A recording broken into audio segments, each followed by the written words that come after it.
नमस्कार, आपका स्वागत है फटाफट खबरों में। मैं हूं आपके साथ रुचिका जसवाल। आज हम लेकर आए हैं उत्तराखंड के हर छोटे बड़े शहर की सबसे तेज और ताजा खबरें। तो चैनल को सब्सक्राइब कीजिए और वीडियो कहां से देख रहे हैं कमेंट बॉक्स में जरूर बताएं।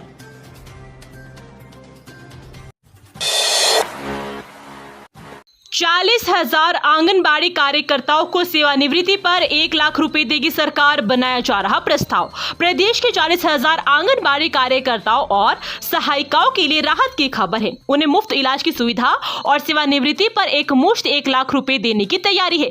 विभाग की ओर से इसका प्रस्ताव तैयार किया जा रहा है। महिला सशक्तिकरण एवं बाल विकास मंत्री रेखा आर्या के मुताबिक आंगनबाड़ी कार्यकर्ताओं को सेवानिवृत्ति पर अभी 30,000 रुपए दिए जाते हैं, जिसे बढ़ाकर 1 लाख रुपए करने पर विचार किया जा रहा है। प्रदेश में 20 आंगनबाड़ी कार्यकर्ताओं और इतनी सहायिकाएं हैं जो पिछले काफी समय से पेंशन और अन्य सुविधाएं देने की मांग कर रही है। पहाड़ से मैदान तक बदला मौसम, देहरादून और यमुनोत्री में झमाझम बारिश। उत्तराखंड के पहाड़ी इलाकों में देर शाम मौसम ने करवट बदली। बड़कोट तहसील क्षेत्र में चटक धूप के बीच अचानक झमाझम बारिश शुरू हो गई। यमुनोत्री धाम सहित खरसाली गांव, जानकी चट्टी, नारायणपुरी, फुल चट्टी क्षेत्र में बारिश हो रही है। वहीं राजधानी देहरादून के कुछ इलाकों में भी भारी बारिश हुई। वहीं मौसम विज्ञान केंद्र ने पर्वतीय जिलों के कुछ इलाकों में तेज बारिश का येलो अलर्ट जारी किया है, जबकि मैदानी जिलों में शुष्क मौसम रहने से तापमान में इजाफा देखने को मिल सकता है। नीट यूजी काउंसलिंग का पहला चरण, सरकारी मेडिकल कॉलेजों में सीटें भरी, निजी कॉलेजों में कम रुझान। प्रदेश के सरकारी मेडिकल कॉलेजों में नीट यूजी काउंसलिंग के पहले चरण में आवंटित एमबीबीएस की 396 सीटों में से 359 पर दाखिले हो गए हैं। 37 सीटें खाली बची हैं। कुल मिलाकर सरकारी मेडिकल कॉलेजों में दाखिलों की मारामारी नजर आई, जबकि निजी मेडिकल व डेंटल कॉलेजों में छात्रों ने ज्यादा रुचि नहीं दिखाई। एचएनबी मेडिकल वीवी ने 29 अगस्त को नीट यूजी प्रथम चरण की काउंसलिंग के तहत सीट आवंटन किया था। एमबीबीएस व बीडीएस की 977 सीटें आवंटित की गई थी, जिनमें 653 पर दाखिले हुए हैं। 324 खाली रह गई। दून मेडिकल कॉलेज में 113 आवंटित सीटों में से 102 दाखिले हुए। हल्द्वानी मेडिकल कॉलेज में 94 में से 87 दाखिले हुए। श्रीनगर मेडिकल कॉलेज में 114 आवंटित सीटों में से 102 पर दाखिले हुए। अल्मोड़ा मेडिकल कॉलेज में 75 आवंटित सीटों में से 68 पर दाखिले हुए।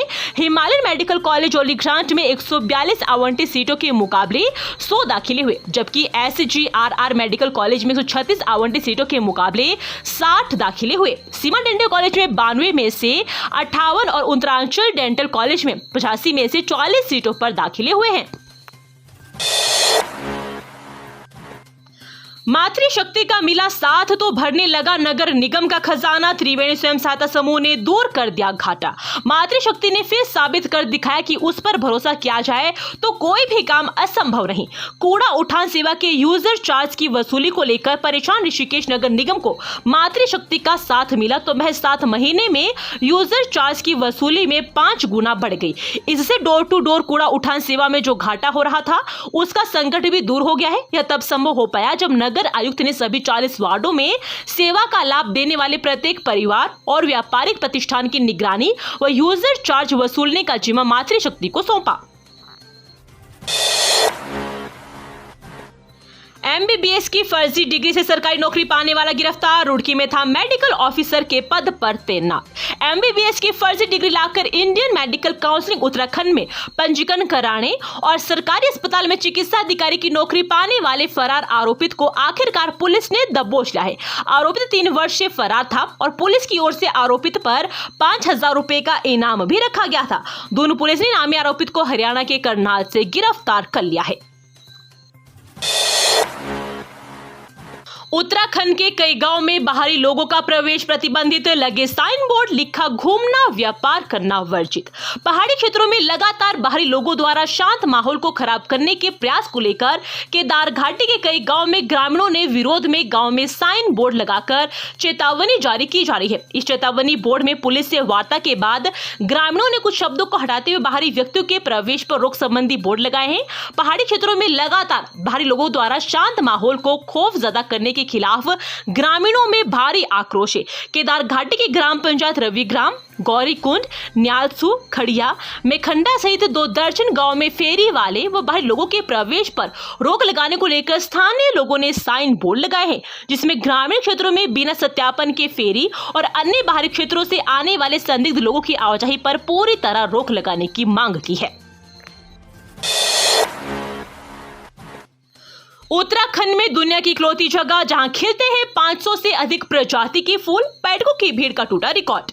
विश्व धरोहर फूलों की घाटी इस साल देशी विदेशी पर्यटकों से गुलजार है। इस साल अभी तक फूलों की घाटी के दीदार के लिए रिकॉर्ड तोड़ पर्यटक आए, जिससे राष्ट्रीय पार्क को खासी आमदनी हुई है। फूलों की घाटी में रंग बिरंगी फूल पर्यटकों का स्वागत कर रहे हैं। फूलों की घाटी दुनिया की इकलौती जगह है जहाँ प्राकृतिक रूप से 500 से अधिक प्रजाति के फूल खिलते हैं। साथ ही 87.5 वर्ग किलोमीटर क्षेत्रफल में जैव विविधता का खजाना है। यहाँ पर दुनिया की दुर्लभतम प्रजाति के वन्य जीव, जंतु, पशु, पक्षी पाए जाते हैं। इसकी जैव विविधता देखते हुए यूनेस्को ने 2005 में इसे विश्व धरोहर घोषित किया है। डर रहा भूस्खलन, खराब ड्रेनेज सिस्टम, बारिश के पानी से खोखले हो रहे उत्तराखंड के पहाड़। हिमालय क्षेत्र के पहाड़ पहले से ही कमजोर है। अन्य पर्वत श्रृंखलाओं की तुलना में यहाँ के पत्थरों के बीच जॉइंट्स ज्यादा है। इसकी वजह से खराब ड्रेनेज सिस्टम और बारिश का पानी इन जॉइंट्स के जरिए पहाड़ों को भीतर से खोखला कर रहा है। नतीजतन साल दर साल भूधंसाव और भूस्खलन सरीखी आपदाएं प्रदेश और यहाँ के वासियों को दर्द दे रही है। उत्तराखंड राज्य में भूस्खलन न केवल जान और माल की हानि का सबब है, बल्कि भूस्खलन से प्रभावित होने वाले मार्गों के चलते 4 धाम यात्रा और पर्यटन के जरिए होने वाले रोजगार पर भी असर पड़ता है। सावधान रहे हल्द्वानी की महिलाएं, उन्हें ठगने को शहर में घूम रहा गिरोह। महिला पुरुष संग नाबालिग भी शामिल। शहर में ठगी से जुड़े एक नए गिरोह ने पुलिस के सामने चुनौती खड़ी कर दी है। यह गिरोह बाजार या भीड़ वाली जगहों पर महिलाओं को निशाना बना रहा है। ऐसे में महिलाओं को अतिरिक्त सावधानी बरतने की जरूरत है। गिरोह में नाबालिग लड़के संग महिला और पुरुष भी शामिल है। अगस्त में इन्होंने एक महिला को नशीला पदार्थ सुंघाकर लाखों रुपए गहने पाकर लिए थे। अब एक महिला प्रोफेसर को निशाना बनाने की कोशिश की है। पीली कोठी डॉक्टर गीता पंत महिला डिग्री कॉलेज में प्रोफेसर है। विशेषज्ञों की टीम ने क्या अध्ययन, कहा भूस्खलन बहुत चिंताजनक नहीं पर सुरक्षा के उपाय जरूरी। सीमांत जनपद उत्तरकाशी के वरुणावत पर्वत के उपचार के उपायों में जुटे वैज्ञानिकों ने यहां हो रहे भूस्खलन को बहुत चिंताजनक नहीं माना है, लेकिन यह भी कहा है कि जो परिस्थितियां बन रही है उससे सचेत रहने की जरूरत है। उन्होंने संबंधित सुरक्षा उपाय करने का सुझाव भी दिया है। 2 दिनों के अध्ययन के बाद उनका कहना है कि वरुणावत टाप पर पहले किए गए ट्रीटमेंट कार्य की मॉनिटरिंग, ड्रेनेज सिस्टम की सफाई और झाड़ियों को हटाना जाना जरूरी है। साथ ही भूस्खलन से सुरक्षा और उपचार के लिए तत्कालिक और दीर्घकालीन उपाय किए जाने की भी आवश्यकता है। उत्तराखंड में मैदान से पहाड़ तक गहरा रहा डेंगू का डंक, अभी तक मिले कुल 40 मरीज। उत्तराखंड डेंगू का डंक लगातार गहराता जा रहा है। मैदान से लेकर पहाड़ तक डेंगू के मामले आ रहे हैं। शनिवार को भी 3 मरीजों में डेंगू की पुष्टि हुई। प्रदेश में अभी तक 40 मरीजों में डेंगू फैलाने वाला मच्छर डंक मार चुका है। देहरादून जनपद में अब तक 5 लोगों में डेंगू की पुष्टि हो चुकी है। जिला सर्विलांस अधिकारी डॉक्टर CM रावत के अनुसार ऋषिकेश की मीरानगर की 50 वर्षीय महिला SPS ऋषिकेश में भर्ती है। उनकी डेंगू इलाइजा रिपोर्ट पॉजिटिव आई है। मरीज की स्थिति सामान्य है और प्लेटलेट काउंट 1 लाख से ऊपर है। वाहनों की आवाजाही के लिए तीसरे दिन खुला मलारी हाईवे, सेना और ITBP के जवानों को राहत। उत्तराखंड में भारत चीन सीमा को जोड़ने वाला ज्योतिर्मठ मलारी हाईवे आज तीसरे दिन खुला पाया। हाईवे के खुलने के बाद सीमांत क्षेत्र के ग्रामीणों के साथ ही सीमा पर तैनात ITBP व सेना के वाहनों की आवाजाही भी शुरू हो गई है। मलारी हाईवे पर शुक्रवार सुबह लाता के पास मलबा आने से यातायात बंद हो गया था। इससे सीमांत क्षेत्र के 1 दर्जन से अधिक गाँव का संपर्क पूरी तरह से कट गया है। सीमा क्षेत्र में तैनात सेना और ITBP के वाहनों का आवागमन भी ठप हो गया।